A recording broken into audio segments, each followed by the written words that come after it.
Is it important to break a sweat in life? Good question, actually. Like, I might actually give the answer that you might not expect with this. Go on. Because often that actually puts people off doing it, right? Yes. So if I'm not aching, maybe it's not working. If I'm not sweating, sweat is fat crying, you often hear. That's actually not true. And actually that puts people off even doing anything, because they think, well, if I'm not going to do it properly, I won't do it at all. Yes.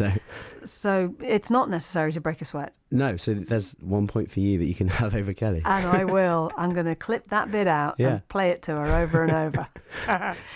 But having said that, personal trainer, it's a big thing now. People have embraced it in this country. So why is that, first of all, Matt? Why is it that a personal trainer like yourself is getting people somewhere they can't get on their own? Yeah, it's a good question. And I think you can come at it from loads of different angles, but I think ultimately it's doing the things that you pretty much know you need to do. And that comes from the accountability, the plan, and separating, like, should I do this? Should I do that? Like, am I doing it right? Am I doing it safely? Am I doing it effectively? Will what I'm doing impact my daily life, my conditions, what I have? What should I do with my knee or hip issue that someone has? Like, all these things come into it. It makes it quite confusing. And when we get overwhelmed, we essentially just do nothing, because it becomes quite scary, and we just, it's easier to avoid it. Yeah, it's the human condition, isn't it? Yeah. Head in the sand. Yeah. So what kind of people are coming to you, and how come you've got yourself in a position where the over 40s has become something of a specialty for you? Yeah, so initially I used to just do personal training, essentially, in a gym, until I was working with one lady, and she kind of was quite panicky, had like kind of like a panic attack, really. And she just said, like, is it okay if we just go somewhere else, go for a coffee, have a chat over what we're going to do and stuff? I said, yeah, that's absolutely fine. So I started training her in her home. Then someone else asked to do it as well. And then all of a sudden I started to think, you know what, our gym's actually almost putting off the people who need it most. Yes. Maybe feeling intimidating. I think they are intimidating. And actually, when I used to go to the gym many years ago before I got married and thought I better start, working out to look good in the dress, I had a permanent cold. I don't know if the germs go around the air conditioning vents. And I found it really intimidating. I think women perhaps more than men, or... the main program I run is in Marlborough, Devizes, Burbage areas, and it is for women over 40, and that's where we branched out, and then all of a sudden we do like kind of group work and that with the community. But I've worked one-to-one with guys as well, often the husbands, right? And I see the same thing. So it's often that they'll look over a weights area and they'll go, I'm not sure I want to go over there, because whether it's true or not, we often think that someone else is looking at us, or whether they're going to judge, or whether they'll just feel better about themselves looking at us. Maybe. So it started with one woman being more comfortable in her own home. So do you go to everybody's home now, or do you still do group sessions? How do you work? So we have like venues in Marlborough, Devizes, Burbage at the moment. So you get access to essentially the sessions that you want. You come up in group, and then we just do, it's because it's an outside of the gym. It's a comfortable environment, supportive. We have quite a lot of a social element as well. So people go for coffees afterwards, and we're always making it kind of more about just doing it in consistency and making it fun. So it's not necessarily about coming out, crawling out, dripping with sweat, not knowing what to do. You essentially can turn up and do it, have a bit of fun, have a little laugh in the process. We're always playing like games within it. So I like to, for example, we might play Monopoly, but we're actually kind of working out. Really? Like yesterday was Flip Cup. And what's like beer that? pong. So it's like beer pong without the beer yesterday. So it was 6 a.m. for our first session. But it's just like you almost create that environment where people just think, what am I actually doing? Is this really like exercise? And it's kind of like almost like, this is different. Fooling them into doing the exercise whilst also using their brain. Yeah, and I think what's quite nice about that is that we're all in there together, and someone will say something like, it was hard to get up this morning, and someone else will just go, you know what, I felt that too. And just by saying that, you go, actually I don't have to be perfect, I don't have to always be super smiley in a gym and motivated. Other people don't enjoy it that much too, but we're doing it because of the feeling we get afterwards, how it affects my day-to-day life, everyday tasks, energy, sleep, body, whatever it is, health. Yeah, absolutely. And I guess actually one of the things about what you do is that you just mentioned 6 o'clock in the morning there, a class. I guess all your classes are when everybody else is off. So your off time, your downtime is when everyone else is working, and you're working when everyone else is off. To an extent, we do have daytime sessions as well, but that kind of suits me as it actually allows me to look after babies as well. So your own nice, or anybody else's? Yeah, no, mine. What have you got? 2 girls. What age? One of which is 1 today. And then, happy birthday. Yeah. She was in bed before you left, yeah? Yeah. That's story time then. Straight. So I had to kind of change roles from reading a storybook to coming here. And then the other one's nearly 3. Yeah. Gosh, it's busy in your house then. Yeah. Wow. The voice you're listening to is that of Matt Fruci. He is a personal trainer with 3 centres in Marlborough, Devizes and Burbage. And he's going to be giving us some top tips and handy hints on how we can all get a little bit fitter without sweating. I'm liking the sound of that. Can I tell you something just between you and me? Yeah, so tell me, the personal training thing, how did you get into that? Was that because you loved fitness because you were working in the NHS, weren't you? So I did like diabetes education programs for the NHS at one point, but I was actually, before that, still personal training at the time. So it's something I did alongside that while working in public health, and that kind of almost set it up ready for what I do now in terms of more the groups, because that's more programs for groups of people who were maybe diagnosed with type 2 diabetes or had pre-diabetes, and we're looking at kind of exercise programs, something that was a bit more tailored for them. And I guess that taught me a lot of skills in how to really tailor a program to a specific group with certain needs, perhaps, rather than just go, anyone fitness, Well, I mean, a little bit later on the programme this evening, we're going to be hearing from the woman in North Wiltshire who is responsible for carrying out the fitness prescriptions being handed out by GPs now. For the first time, doctors can say, prescribe exercise. I mean, that to me seems extraordinary that we even need to be told to exercise. Yeah, no, completely. And I think maybe part of that is the fear that you maybe give someone an exercise to do, but they do it wrong, or they don't know how to do it. Like, I guess there's a lot to go into that, isn't there? But yeah, it seems like we should have covered that, given the benefits that we know that, if there was a pill that did what exercise did. Yeah, we'd all be taking that, wouldn't we? And then we'd miss out on that feeling of great joy that you get after exercise. It's almost a euphoric post-exercise thrill, isn't it? Yeah.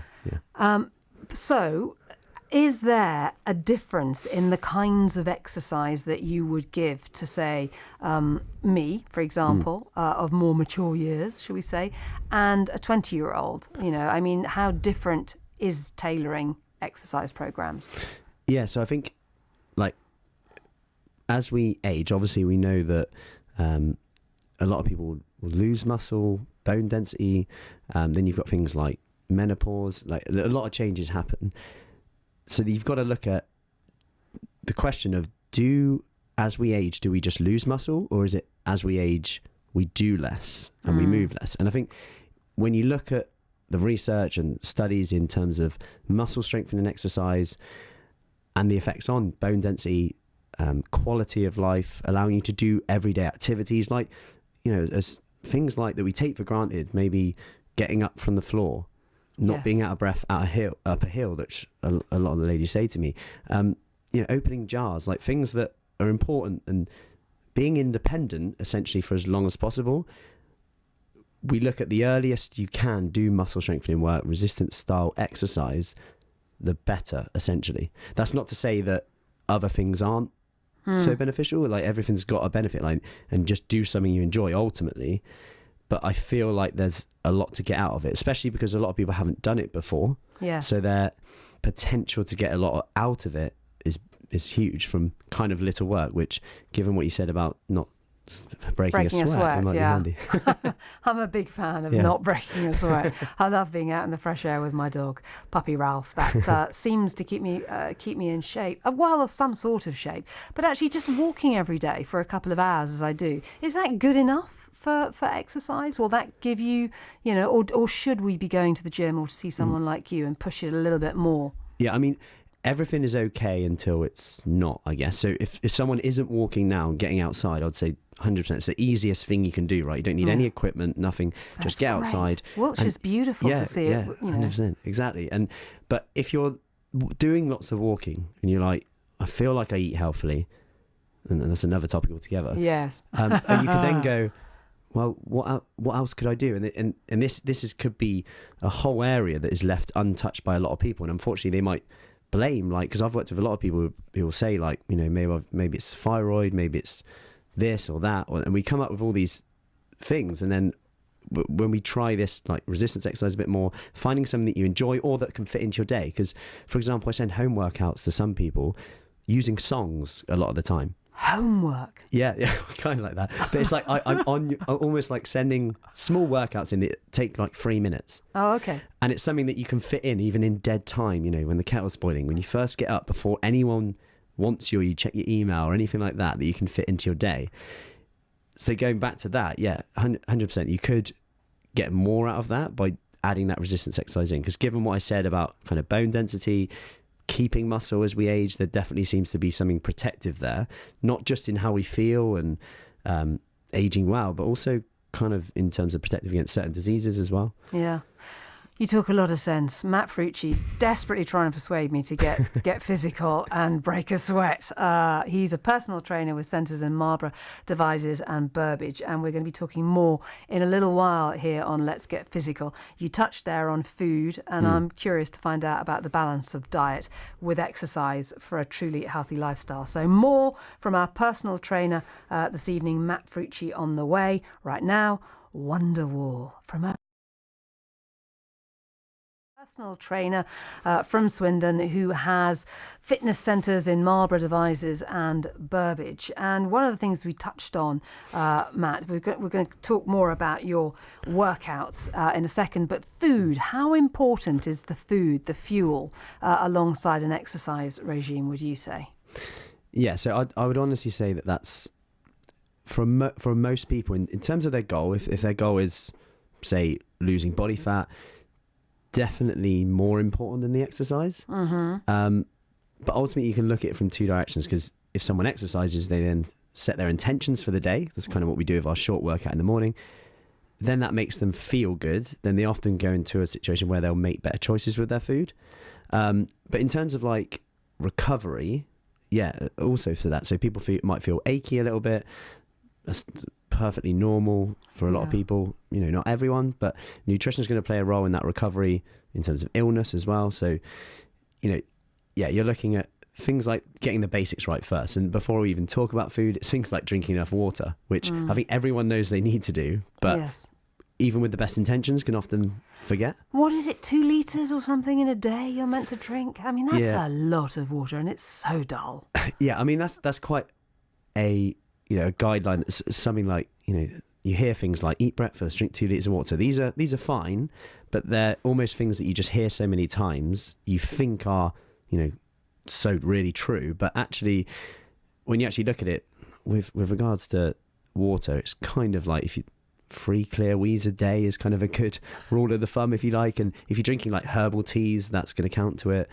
Yeah, so I think that might be my favourite thing you've said all night. 3 clear wheeze a day and you're on the right lines. That is fantastic. So you've got a book coming out as well. Is this featuring your workouts, or, is it a fitness personal trainer book? So it will have workouts incorporated into it, like alongside it, so which will be done online. But it's more about habits, okay? So and actually the accountability side of things. So the thing I find with books and stuff like that, we often read it and we go, yeah, that makes sense, that's me, that sounds good. But then a year later, we're not really doing anything. And my aim was really to try and make it so that you read something, you say, yeah, that's good, and then there's actually an action. So habit 1, do this.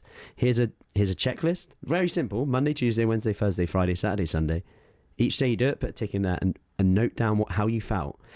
Because sometimes a lot of habits we do so subconsciously, we're not kind of aware of why we're doing it. And often we're maybe covering up feelings of certain situations like escapism, stuff like that. And actually, if we just feel our feelings, if you like, sometimes you can start to challenge beliefs around maybe comfort eating, maybe snacking and whatnot. Yeah. So it's kind of a book stroke diary. Yeah, essentially. Like, yeah. Fantastic.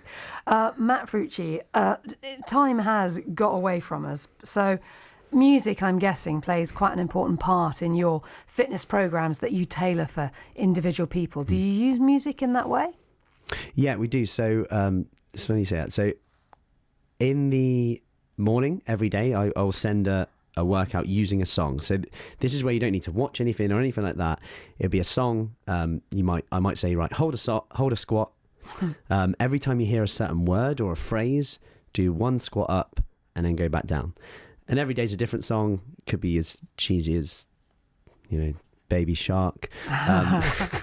Or don't dare hum that, please, because I won't get it out of my head. Yeah, Baby Shark or something else. Yeah.